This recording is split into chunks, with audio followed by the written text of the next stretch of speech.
আমার বন্ধুগণ, আল্লাহ রাব্বুল আলামিন তিনটা কাজের কথা বলেছেন যে তিনটা কাজ করলে কখনো লস হবে না। আল্লাহ রাব্বুল আলামিন সূরা ফাতিরে বলছেন, ইন্নাল্লাযীনা ইয়াতলুনা কিতাবাল্লাহ ওয়া আকামুস সালাতা ওয়া আনফাকু মিম্মা রাযাকনাহুম সিররাও ওয়া আলানিয়াতান ইয়ারজুনা তিজারাতান লান তাবুর। জোরে বলুন আল্লাহু আকবার।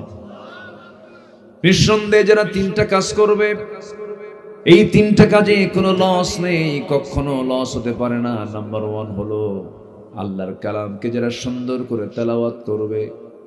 নাম্বার দুই হলো নামাজ যারা কায়েম করবে, এবং যারা আমার পথে গোপনে প্রকাশ্যে যারা আমার পথে যারা ইনফাক করবে, খরচ করবে, তিজারাতান লান তাবুর, লানে তাকিদ প্রয়োগ করে বলা হলো ওই বান্দার জন্য কোনোদিন তার ব্যবসায় লস হবে না। জোরে বলি সুবহানাল্লাহ।